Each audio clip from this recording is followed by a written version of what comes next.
Hi, my name is Kalkidan. Hi, my name is Ovia. I'm Emily. I'm Eden. I'm Betty.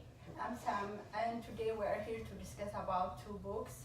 The first one is Heavy American Humor, and the second one is Medical Bombard by Dr. Cooper. And because the other three members of the group didn't read our book, I'm going to give them a simple review. So, Heavy is a story about food abuse, broken promise, wind that never held. It's about growing up black in America. Okay, and we read the book called Medical Bondage, Race, Gender, and Origin of American Gynecology. Before we go deeper into the book, I want to share about the history and background of the author of the book because I think we have to know about her in order to realize her perspective while she was writing the book. So Dr. Cooper Owens is an assistant professor of history at Queens College. She has taught at numerous colleges and universities where she focused on United States slavery, race, gender, and medicine, as we can see it on her book, because her book is related with those three things. Her book, Medical Bondage, was released in 2017 by University of Georgia Press.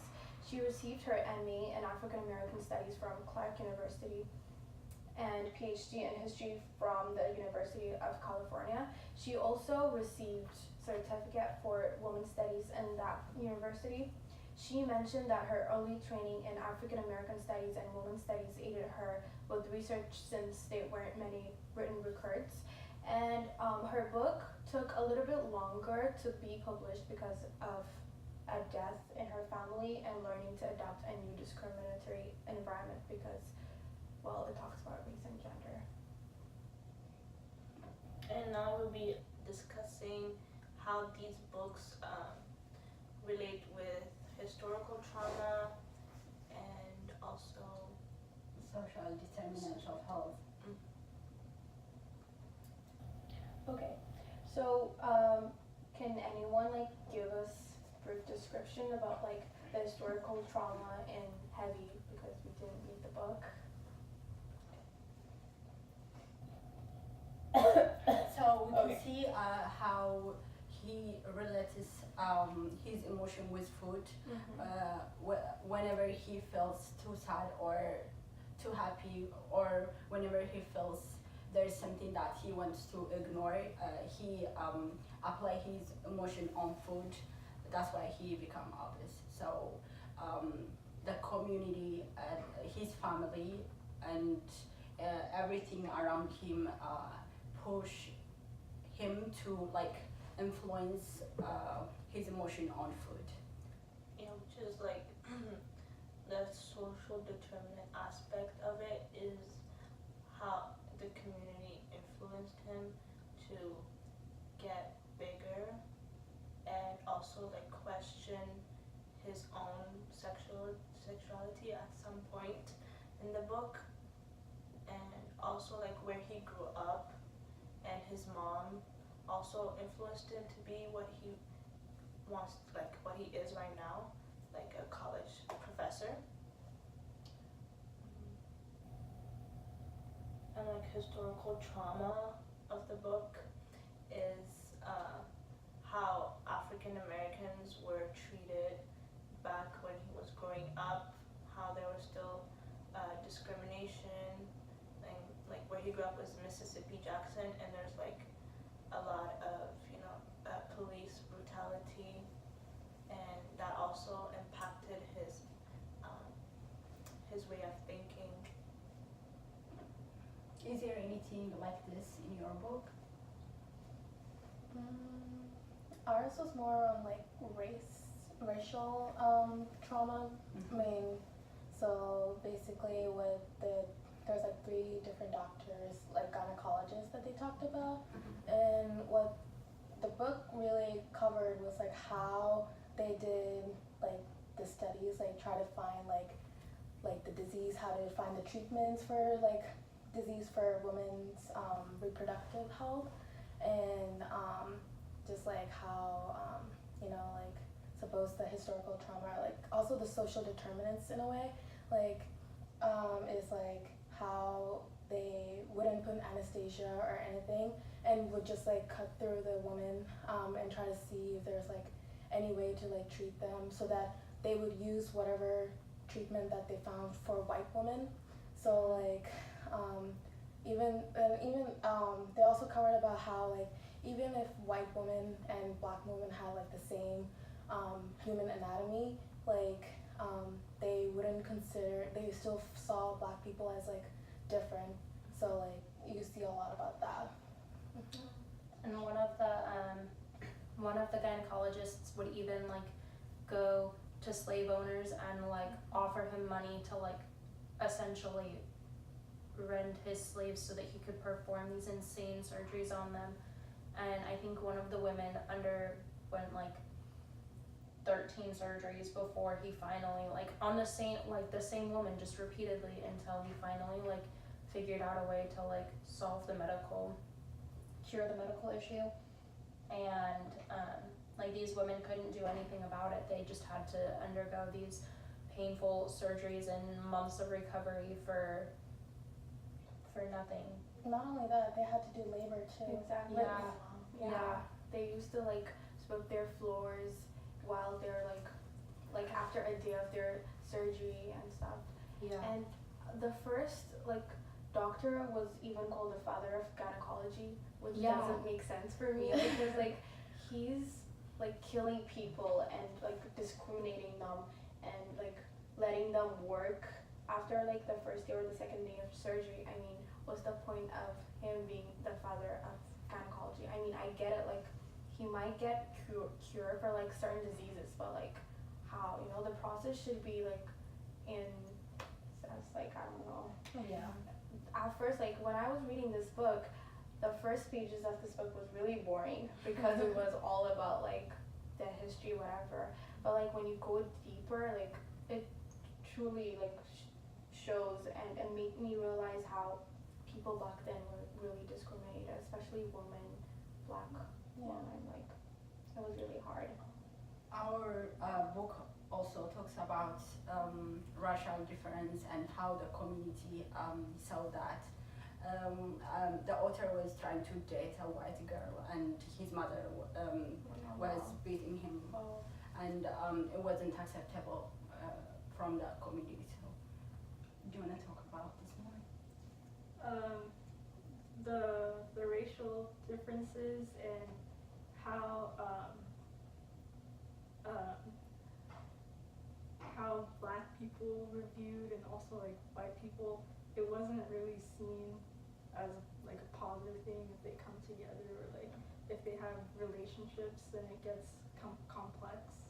And relating back to the woman that you said in your book, and ours too, like his mother, the author's mother, was like a black woman, and also his grandmother. And we can see his grandmother, she was working for like white people, and in some part of the book was talking about how she took keys with her to work, and then he witnessed that they didn't call her by her real name, they called her by something else, but his grandmother didn't mind it because her and the white people were not equal. She saw them as not equal, so it didn't matter if they called her by her name or not, because at the end of the day she had no like intimate relation with them. It would only matter to her if like a black person called her a different name because they're same race. That also kind of reminded me like a part of, in one of the chapters, it talked about like how like the black woman had like a barcode, and They how were like the experimental patients. and like depending on your like, you know, medical like history and stuff, like your barcode is like, you know, created in that specific way, and I'm like, wow, like, you know, That kind of reminds me of the Holocaust, you know. That's how what I was they- thinking. Yeah. Yeah. Wow. How And they all had numbers, case numbers, and case like that's all you were.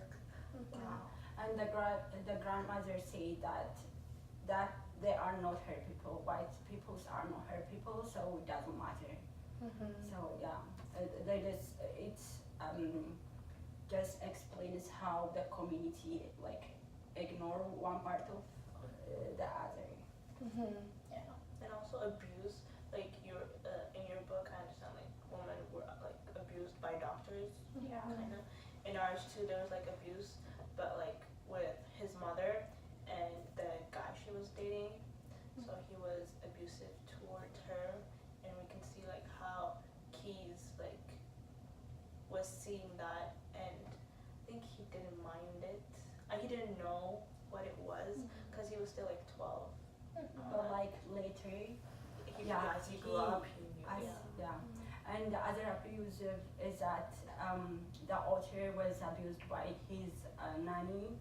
Yeah, he was like 9 and something, but like sexually abused. He was sexually abused. That also reminds me, like when like I talked about how they like did it with the anesthesia and stuff. Yeah.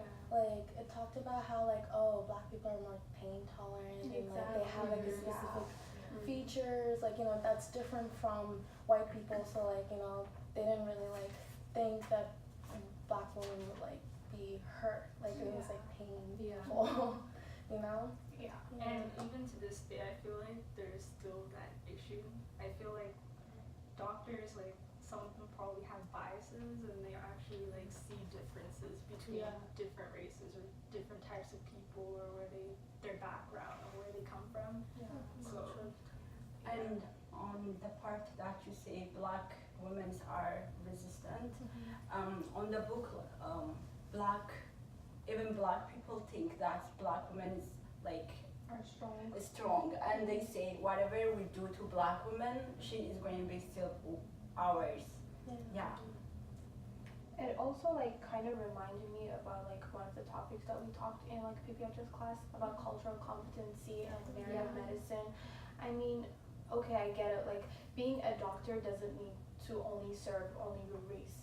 If like I'm black, I'm not only going out there to serve black people. I'm also serving white people and all people around, because like I'm there to serve them and to heal them from whatever they're suffering from and like to save lives. But this book, I mean, I don't know, like the history behind it, I believe that this kind of thing is still going on, but like I believe we have to change it, since like we all want to be doctors in the future and we're pre-med students. Yeah, and it kind of like relates with cultural competency and narrative medicine. Yeah, like Sorry.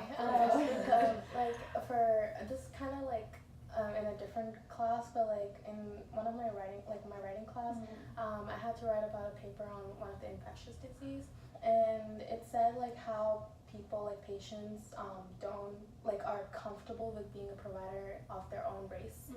So like because like they know that like the same race, they know each other. So like I think that's kind of like going on top of that. But yeah, we should be able to like be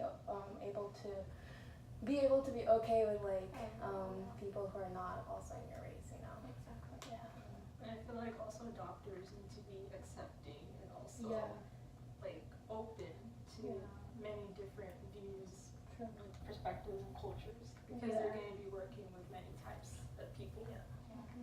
I think a large part of that does go back to the cultural competency and like understanding other cultures and everything that comes with them, so that we are better able to treat other races, and so that our patients don't feel like, oh, like I don't know how to interact with this doctor because for whatever reason, like we should be able to make our patients feel comfortable. Okay, so now we talked about both medical bondage and heavy, and we all recommend you guys to read it and like to talk with your friends or family about what you think about this kind of situation and how this kind of situation like interacts with like medicine and the medical world that we're heading to. And as a pre-med students, like we have to know what we're getting into, and we have to like make sure that this thing is all behind and like make things better, I guess. Bye. Thank you for listening.